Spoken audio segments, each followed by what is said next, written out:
Jadi ada saat-saat ada sesuatu yang menurut hitungan kita, karena mungkin kita ini masih berpikir garis atau bidang atau bangunan, kita belum bisa melihatnya secara ruang. Nah, saya tetap sangat percaya kepada ruangnya Allah Subhanahu wa taala, tajallinya tadi. Jadi Andre tidak perlu menyesali sejumlah hal yang konslet atau apapun. Nah, aku iki optimis terus. Pokoknya wong kadang-kadang iku justru oleh jodoh mergo motore gembos kok. Nek gak gembos gak kepethuk arek wedok iku mangrak gitu kan. Jadi sudahlah, hidup itu tenang aja Anda. Makanya nyun sewu saya nambahin sedikit aja Mas Andri.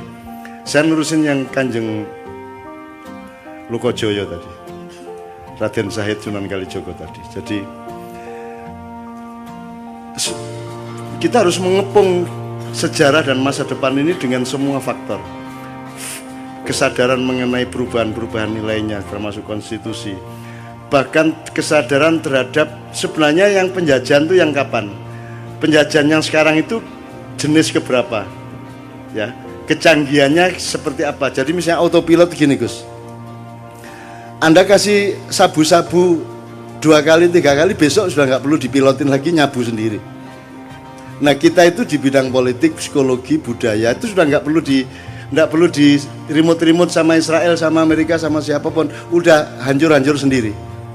Kalau kita tidak menyadari apa yang sedang kita konsumsi.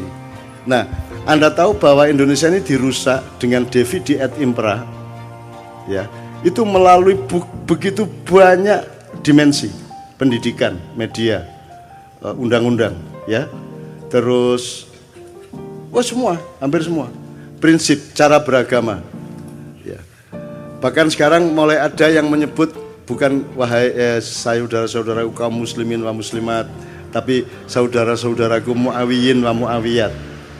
Artinya orang-orang Islam yang sekarang ini mendapatkan informasi mengenai Islam itu dari kantor berita Muawiyah yang dimulai sejak Khalifah Abu Bakar umpamanya. Yang ketika itu Abu Sofyan sudah mulai politiking, sudah mulai menyengkuni. Makanya nanti tanggal pertengahan Januari kalau Anda sempat ke Jogja, saya sama teman-teman pendidikan sedang menyiapkan pementasan Sengkuni Harga Mati. Subjudulnya, kalau judulnya Sengkuni 2019. Nanti kapan-kapan saya cerita mengenai Sengkuni ini, Anda pasti kecelek dan semua yang nonton pasti kecelek. Karena Anda pikir itu saya sedang ngomong garis, tidak. Saya tidak ngomong garis, tidak ngomong bidang, tidak ngomong bangunan, tapi ngomong ruang. Sengkuni dalam arti ruang, dan Sengkuni itu tidak usah nyari kemana-mana. Anda berkaca sebenarnya ada unsur Sengkuni di wajah yang Anda temukan di balik kaca itu. Dan hampir tidak ada yang tidak Sengkuni di Indonesia sekarang ini. Tapi Sengkuni Indonesia ini sangat rendah derajatnya sebagai manusia, sebagai, kan penjahat aja ada yang derajatnya tinggi, ada yang rendah Mas. Ini sebagai penjahat Indonesia ini rendah sekali derajatnya, sudah jahat rendah. Kalau Sengkuni ini nyun sewu nih Pak Muzamil, tidak apa ya, Sengkuni ini kan cuman provokator Mas, lici, yuwaswisu visuduri haulihim gitu ya, hanya ngipas-ngipasin hati, memprovokasi kan gitu dok. Itu kejahatan yang tidak sampai ke terorisme, tidak sampai ke pengeboman, bunuh orang massal kan tidak sampai ke Westerling, nggak sampai ke pembunuhan massal.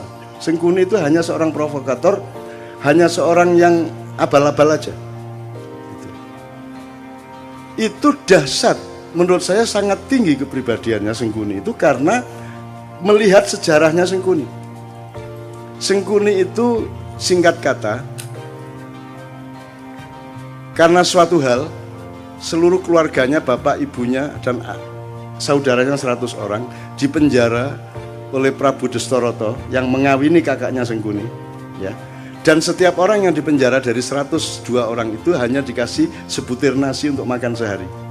Tidak mungkin mereka bisa bertahan hidup. Sebutir nasi, meskipun 100 butir nasi kan cuma segini Mas.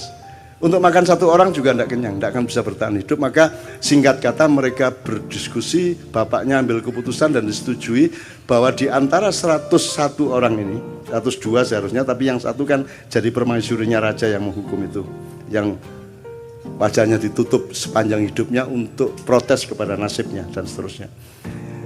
Diambil keputusan bahwa harus ada yang hidup di antara 101 orang ini. Maka yang 100 orang merelakan untuk dimakan oleh yang satu.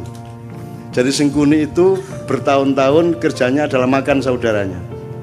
Mutilasi, digoreng kikile sik, digoreng sikile sik, dirijine dikledusi, terus mari ngono motone di oseng-oseng. Terus mari ngono jantungnya dirogoh, dicucup kayak jamu.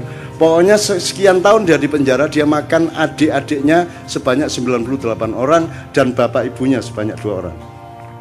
Jadi orang dia menjadi jahat karena dia pernah dipaksa makan untuk regenerasi ini. Ya, untuk regenerasi, untuk kehormatan keluarga, harus hidup. Maka cara satu-satunya untuk hidup adalah makan 98 adiknya, seperti Sumanto itu. Tapi satu persatu. Mas, Anda pernah membentak ibu Anda? Pernah membentak ayah saya? Pernah membentak ibu? Kalau sampean sekali membentak ibu sampean stres enggak? Bisa enggak tidur tenang Anda? Merasa bersalahnya luar biasa, baru membentak ibu. Ini makan ibunya, bapaknya dan adiknya 98 orang. Terpaksa dia makan. Menurut Anda itu kejahatan apa penderitaan? Penderitaan.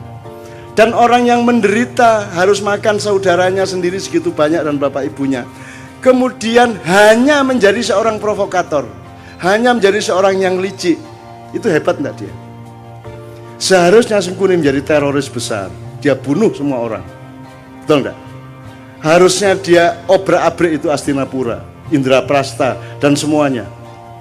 Karena dia bermaksud baik, maunya Mbak Yunya itu kawin sama Pandu. Jadi, karena dia mempertimbangkan bibit, bebet, bobot. Perhitungannya sangat baik untuk berkeluarga. Tapi ternyata dia dikawini oleh kakaknya yang buta itu. Dan Sengkuni tidak setuju. Kemudian, tapi karena sudah keputusan bapaknya dan keluarga, akhirnya dia tetap setia mengawal Mbak Yunya menjadi permaisuri kerajaan Astinapura. Kerajaan Astinapura ini rajanya akhirnya tahu bahwa sebelum kawin sama dia, dulu Mbak Yunya ini dikawinin sama kambing. Kemudian begitu kawin, kambingnya dibunuh, disembelih. Kenapa dikawinkan sama kambing? Karena menurut perhitungan primbon, neptunya tidak cocok antara Mbak Yunya dengan suaminya. Untuk membatalkan hitungan angka tadi, ya, weton tadi, maka dia dijadikan janda. Menjadi lain lagi hitungannya, menjadi sah, enggak apa-apa secara ilmu kriptologi namanya ya. Oke. Nah, marahlah suaminya, loh ternyata saya ini kawin sama janda kambing. Marah dia, ditangkap semua, bapaknya Sengkuni, ibunya Sengkuni, adik-adiknya Sengkuni, 101 orang, dikasih makan cuman sebutir beras 1 orang. Akhirnya singkat kata Sengkuni makan itu, dan kemudian dia menjadi seorang provokator, seorang yang licik, yang culas. Serakah enggak juga loh. Sengkuni korupsi Pak? Enggak. Dia cuman ngesir satu yang namanya minyak tala itu toh. Dia rebutan minyak tala, tumpah, terus dia bergulung-gulung sehingga dia sakti, dia tidak bisa ditembus oleh senjata apapun karena badannya sudah berlumuran minyak tala, minyak kehidupan gitu ya. Bagaimana dia bisa mati? Semar yang ngasih tahu kepada Bima. Mau Bima, iku biyen pas gulung-gulung di lengo tolo iku silite gak kena. Jadi gulung-gulung kan tetep anusnya kan gak kena Mas, yang kena bokongnya tok ya. Minyaknya gak sampai masuk. Nah itu kan tidak kebal. Akhirnya sama Bima pakai kuku pancanaka disogok silite, cet matek deh. Itu ya, hati-hati ya Mas ya. Itu. Nah, teman-teman sekalian, saya yang pertanyaannya sederhana. Kalian ini pemimpin-pemimpin Indonesia ini, yang mana yang tidak Sengkuni? Terus kalian ini menjadi Sengkuni atas penderitaan apa? Kamu pernah susah apa hidupmu? Kamu pernah tidak makan? Kamu pernah makan ibumu? Kamu pernah menderita sampai seperti itu? Kamu itu atas nama penderitaan yang bagaimana sehingga kamu jahat kepada rakyat itu? Apa alasan sejarahmu? Kalau Sengkuni ada alasannya untuk jahat, meskipun kejahatan dia tidak sepadan sama sekali dengan penderitaannya. Seharusnya orang macam Sengkuni yang makan 101 keluarganya sendiri, dia dalam tanda petik berhak untuk menjadi teroris besar. Kalau dia tidak kuat, dia akan gila atau dia bunuh diri. Tapi Sengkuni sangat kuat dan sangat arif sehingga dia hanya menjadi provokator. Sementara kita dipimpin oleh Sengkuni-Sengkuni yang tidak punya alasan sejarah untuk jahat kepada rakyatnya. Kamu pernah jahat apa? Kamu pernah menderita apa? Wong kami yang tidak pernah utang seperti anak-anak utang.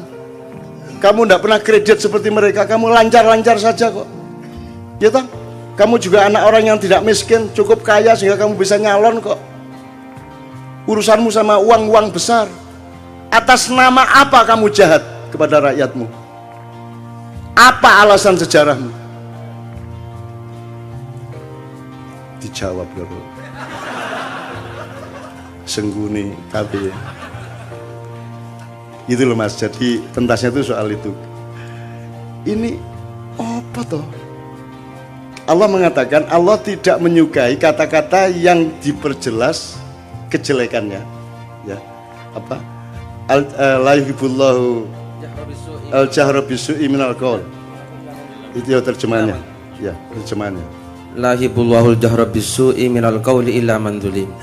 Tidak, Allah tidak menyukai perkataan yang nyaring tentang keburukan kecuali orang yang didolimi. Jadi mesuh, ya boleh. Dendam, bagi orang yang didolimi. Wobol kon niku gitu ya. Itu Allah tidak suka kecuali kamu dalam keadaan dianiaya. Jadi kalau dianiaya Allah membatalkan ketidaksukaan, ya wis ora apa-apa wong kon menderita kok gitu loh. Itu hukum Allah loh. Lah ini Indonesia ini kamu itu menderita apa? Sehingga kamu kejamnya begitu rupa kepada rakyat.